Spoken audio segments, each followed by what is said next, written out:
following the Real Women of Philadelphia. I'm Amber Moore. Thanks for joining me today. I'm going to be making a side dish that I loved as a little girl and I still love. Today I'm going to be doing a baked vegetable mac and cheese with a little kick to it. In fact, I'm going to be calling it a hot tamale mac and cheese. But first we gotta get 4 cups of fusilli macaroni into the water because it's boiling, so let's get that going.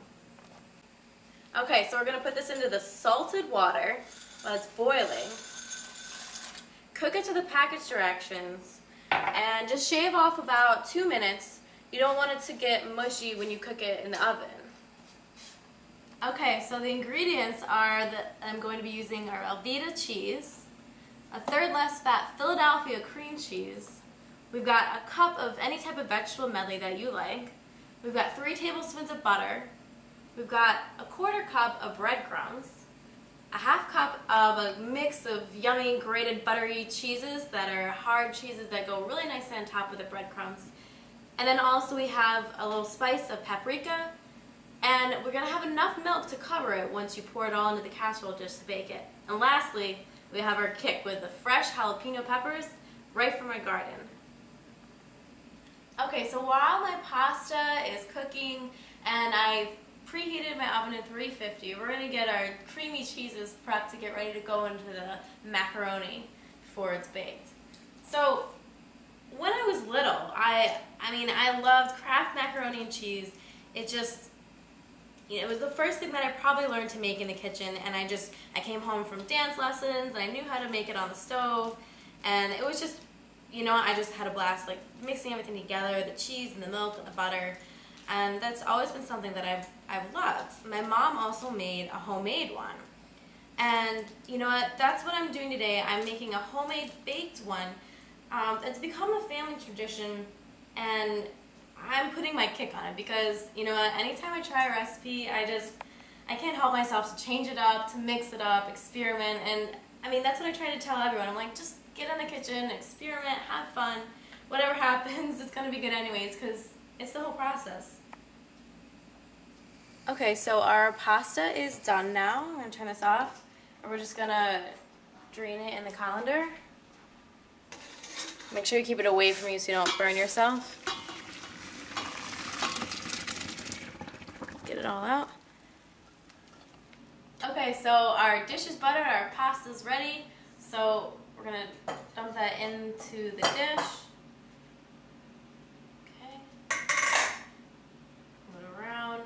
Next, I want to put in the delicious butter and cheese. And I've also, since we use about a tablespoon of butter greasing the dish, I added a few more tablespoons, about 3 more. So in total 6 tablespoons. We're going to put that all in with the Velveeta.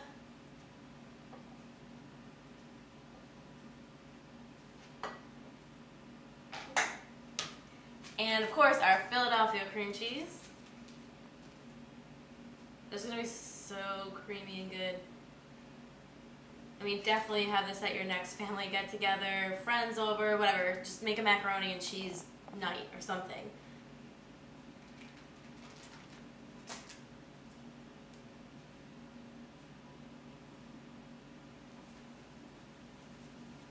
Okay. I'm also going to add in some of this buttery cheese because I think it goes really well mixed in there. I'm going to do about half of that, so we leave the rest for the top. I love cheese. Okay, so we want to mix that in there so it starts to get all melty inside. And I love the fusilli pasta because I really think it grabs all that cheese, and it works really well for something so delicious like this. Okay, so now I'm going to add the kick that I talked about earlier that makes this the hot tamale mac and cheese. We're going to start by just slicing up the hot peppers. The nice thing about having a garden out back, or small garden, herb garden, is that you can pick to have items that you want to have more readily available to you, or things that are even more expensive in the store, and just stuff like that. Now, I like things really spicy, So, the peppers are gonna go accordingly to how much spice you want in it, or your guests, or anything like that. Okay, so we're gonna toss in those spicy peppers, and also put in our vegetables, and then we're gonna give it a stir. What I did for the vegetables is I just used a frozen bag of broccoli and cauliflower that was chopped. Not too fine though, nice pieces, so you can cut it down a little bit if you need to. But you can use it fresh, you can use it frozen, anything. And this is just thawed, and then it's gonna finish baking in the oven. So once again, we don't want mushy, so that'll leave it at the perfect, tender, crisp, and going really well with the mac and cheese. Okay, so we're almost there to the oven. I can't wait. So let's get the milk in there, and we just want enough to cover it. We don't want swimming noodles, just enough to keep it moist, to keep it delicious.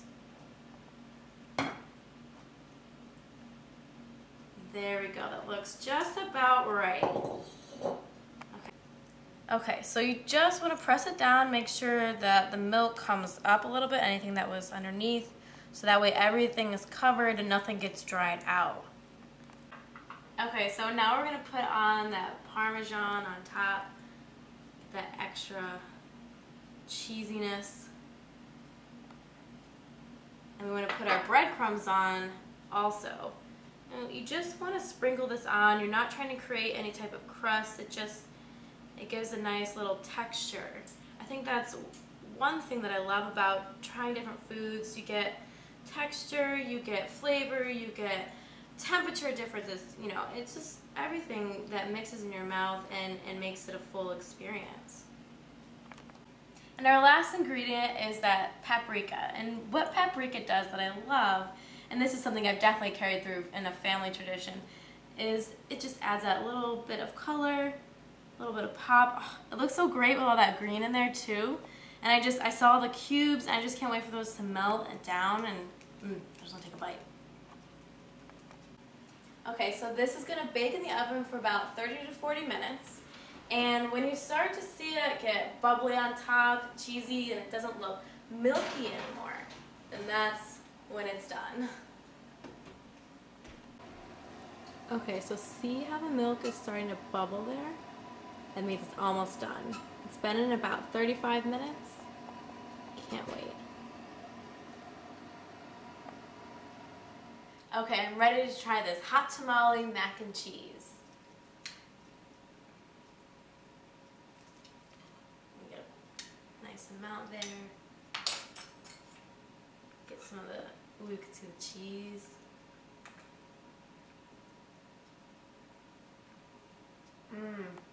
It's so creamy. You get that kick. Delicious. And this can be easily converted to gluten-free. I use gluten-free pasta, gluten-free breadcrumbs, and it is amazing. I feel like a kid again.